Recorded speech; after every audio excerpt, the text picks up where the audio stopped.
So, yeah, as the title sort of suggests, although it's been a relatively quiet week, what has happened, unsurprisingly from Japanese companies, has been a bit crazy. Obviously you've got the continuing Pokemon Go stuff, as in people have suddenly realised, wait, Nintendo actually doesn't own Pokemon Go, so the shares, after going up like 50% over the last week, they went back down again 20%, so they sort of lost some of the value from where they were. So you should have sold, people. You should have sold. I'm the money monster. I'm not George Clooney. So yeah, they've done their crazy stuff. Then, on top of that, we sort of had Eurogamer is reporting from multiple sources that the NX could be going cartridge-based. Again, we're going back. And also that it's going to be, as was sort of rumoured years ago when this whole concept came up, it's going to be a portable thing, but it's also going to be a fixed thing for a television. So it's sort of like the Wii U in that the tablet you'll actually be able to take anywhere sort of and play games on, but then you'll be able to put it and actually turn it into a home console as well. So it's sort of like screen sharing your mobile screen, I guess, on a television, and you'll be able to do controls of it. They're saying as well, because of all this sort of weird functionality, there will be no backwards compatibility. So all those Wii and Wii U games, bye. No wonder they want everybody to buy digital downloads of Wii U games, because they're probably backwards compatible, because they're downloads. Crazy bastards. Then we get to Capcom. Capcom have all of a sudden announced, oh, by the way, the Dead Rising 1 and 2 games, yeah, they're coming to next-gen consoles. Remastered up and everything.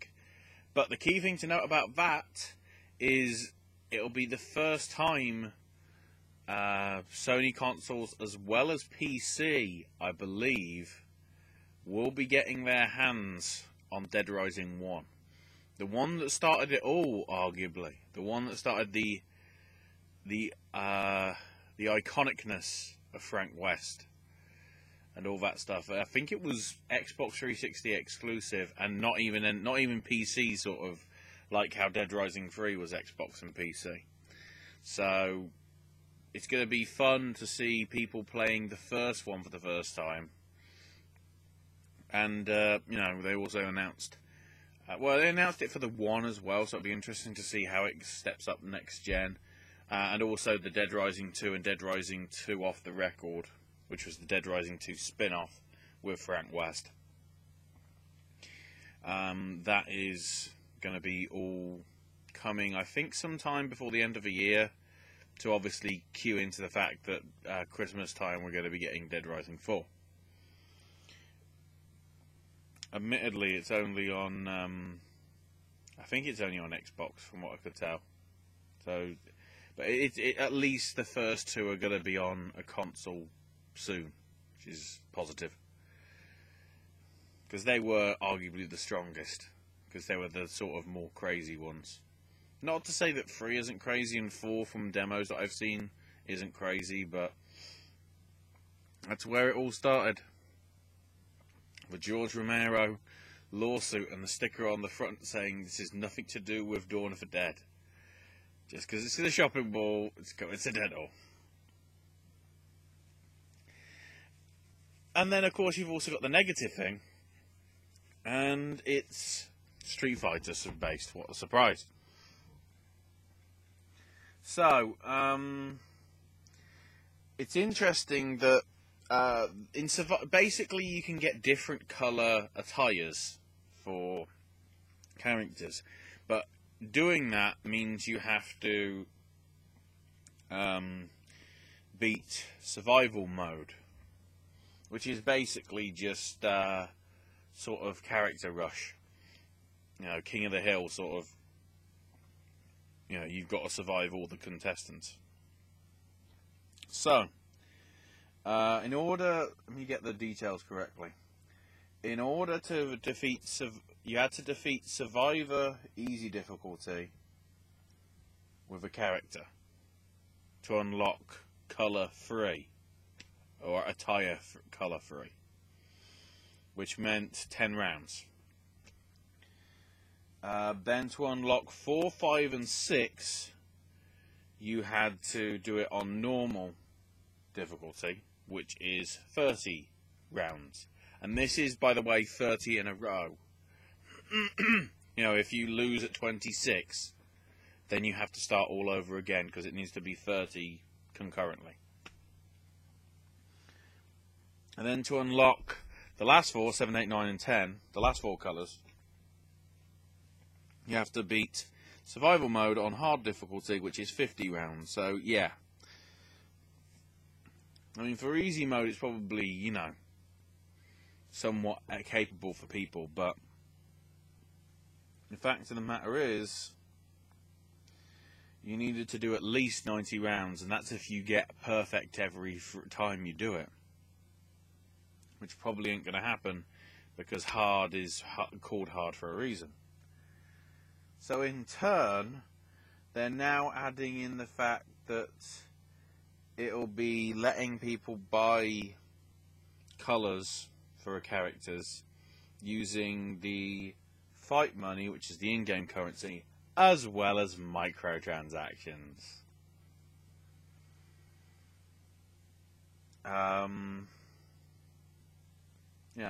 That's somewhat of a positive, but then it's also, rather than actually, just do a DLC where it's like you can unlock the stuff, each one is going to be microtransaction the hell out of.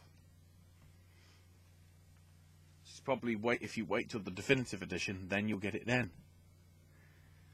But that wasn't the only thing that was Street Fighter controversy.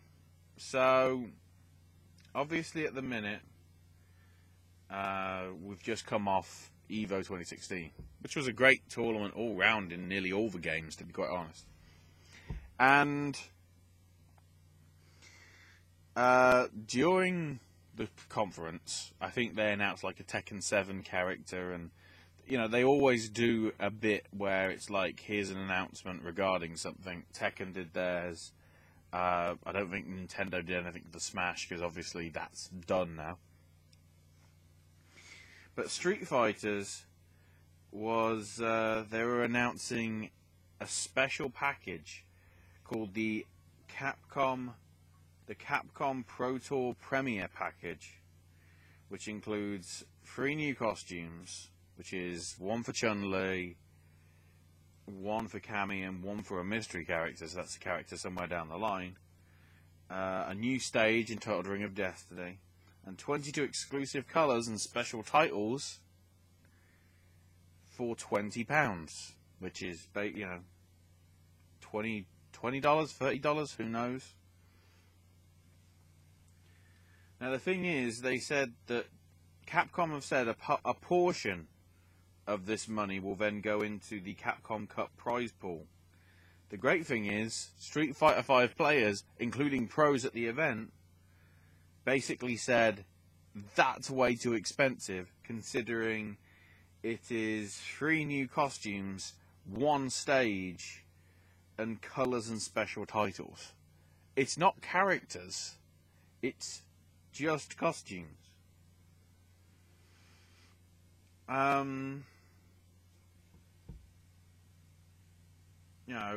Most people believe that sort of stuff should be given away for free. As in, you pay for the characters, that's fair, but for, like, cosmetic stuff, it's not so fair. And,